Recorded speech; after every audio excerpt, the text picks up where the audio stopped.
Normite, Haidamite, welcome. I'm Bruce Munro, and with me is International Relations Specialist Professor Robert Patman and University of Maryland Global Campus Geopolitics Professor Richard Byrne. And this is Global Insight. This week, peace talks between the United States and Iran looked in doubt after US President Donald Trump threatened to bomb Iran again.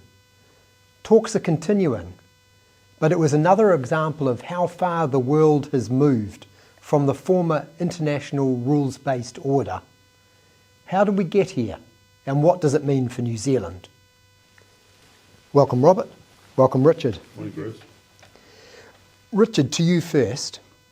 What do you make of the way that the US and Iran are conducting themselves in these peace talks that are aimed at trying to bring an end to the war that the US and Israel launched 4 months ago? Sure. Yeah, well, excuse me. President Trump needed these hostilities to end, mainly because of the economic consequences, but also in the United States, there's going to be things happening this summer, celebration of 250 years since the founding, and elections in November. So the Memorandum of Understanding that was released this week, after reading it, my first thought was, this looks like a document written by Iranian diplomats. I think it's front-loaded with concessions for Iran. Also, I thought the part about the United States and its regional partners paying for Iran's reconstruction, I wondered about that. Trump has already said that the United States won't be paying, and those regional partners that were on the receiving end of Iranian missiles, I doubt that they will be interested either. So I don't know about that. The memorandum is created a framework for peace negotiations. I expect the negotiations will be difficult. The United States, I think Iran's going to have the most leverage in these negotiations, which that will be a great discomfort for Trump because he wants leverage in negotiations with other countries, and I don't think he's going to have it in this instance. The peace agreement that is reached, whatever it says about Iran's nuclear program, it will be important for Trump that the deal, that he can spin the deal as superior to Obama's deal. So that's my take on both the memorandum and the peace negotiations that will follow from it. Right. Yeah, interesting. Thank you for that. And we have this US-Iran negotiations as an example of, with Trump at the same time threatening to bomb Iran again. It's a far cry from where we used to be. How did we reach this point in global relations? Sure. Well, that's a good question. How we reached this point? Well, first of all, because Donald Trump is president.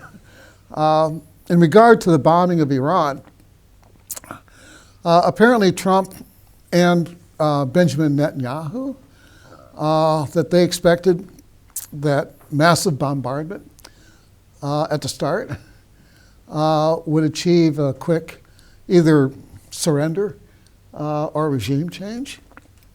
That didn't happen, of course. Somebody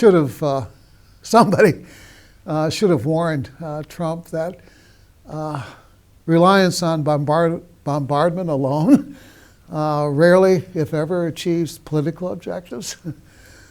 So in regard to this point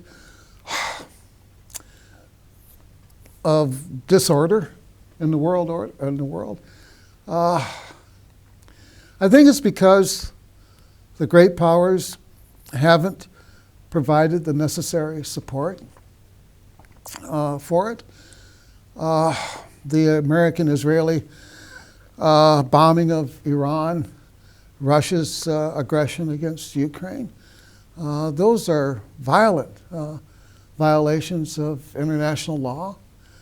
And the United States and China have disrupted the rules-based order in other ways as well with their trade policies. China's claim of sovereignty over the South China Sea, I think. So for the rules-based order to succeed, the great powers have to support it. And they're not doing it now.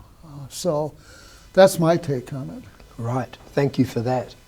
Robert, if I can come to you, you're the co-director of New Zealand's preeminent annual foreign policy gathering, the University of Otago Foreign Policy School, which this weekend is holding its 60th gathering.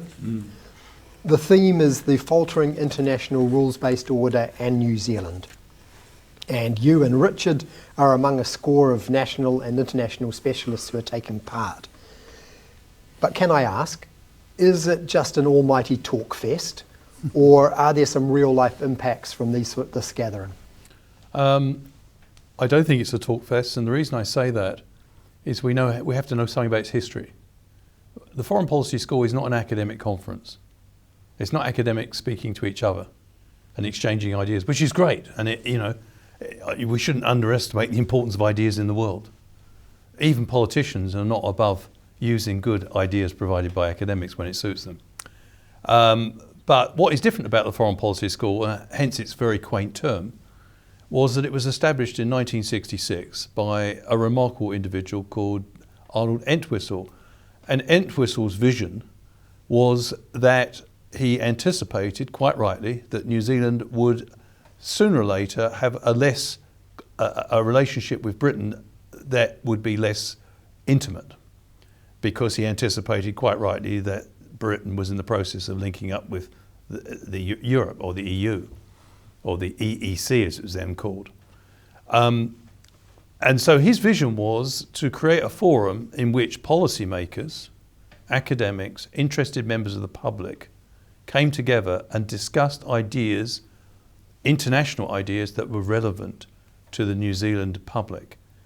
And the Foreign Policy School started off, hence the term school, as a small residential seminar event. But it quickly grew into an international conference. But a consistent theme is that a sizable amount of the audience is drawn from policy practitioners in Wellington. If you look at this event, the 60th, the Ministry of Foreign Affairs and Trade are sending more than 40 of their staff, including very senior staff, to this event. So these exchanges are very important because it's one of the rare occasions in New Zealand where you get people of ideas interacting with people responsible for implementing policy. And so one of the keynote address on the Friday evening, tomorrow evening, will be given by Tamar McPherson, who's a very senior person in the Foreign Ministry. So in a sense, I would not say it's a talk fest. I think it's a useful exchange of ideas at what is a critical juncture in New Zealand's foreign policy. Given that, what impact would you like to see this weekend's gathering have on New Zealand foreign policy? That's an interesting question, isn't it? Sometimes in sporting terms that would be described as a hospital pass. But let me stick my neck out here and say I hope the wisdom that's encapsulated within our speakers and the audience encourages the New Zealand government to have a rethink about its current foreign policy course. And I don't say that in a party political sense, I would say if it was a Labour-led government, I think the current policy, which I've described as a softly approach to Trump, which has been, let's be quite clear, it's an approach that most liberal democracies have taken towards the second Trump administration. It's not working. The idea was, Nigel Starmer is departing from power, of course, but many other Western leaders, they thought that by flattering Mr. Trump, by telling him what a great leader he was, and exercising a huge restraint as Mr. Trump assaulted the international order, they thought that would domesticate him, make him moderate, and gradually nudge him in a sensible direction. But that, of course, ignores a key lesson of history, which is that when you're confronted with a bully, you don't appease them. And I think gradually there is a recognition in countries, well, certainly in Canada and Spain, a number of other countries, that you mustn't equate the Trump administration with the American people per se, but you mustn't give way on key points of principle when dealing with the Trump administration. So I'm hoping this conference may lead to a debate about foreign policy, which is much needed. There hasn't been too much debate about our foreign policy direction and what is the best direction for a small liberal democracy in the current global context. And there is, we speak about the erosion of the rules-based order. I think we all agree on that. But the remarkable thing is, as Richard indicated in his comments, most of the rule breaking is done by 3 members of the Permanent Security Council, the permanent members of the UN Security Council. Most countries, middle and small, largely adhere to the rules. Why? They don't do it out of altruism. They do it because they need the rules. If you're a small or middle power trying to navigate your way in a large, complex world, rules make that process much easier. And therefore, I think the majority must look to have more say in international politics as the world goes forward in the 21st century. How that's done, Mark Carney has provided possibly a way forward when he said that middle powers and small powers must get organised and look increasingly to protect their interests. And of course their interest is not the erosion of international rules-based order, it's actually the strengthening of it. Right. And can I pick up on that and come to you, Richard?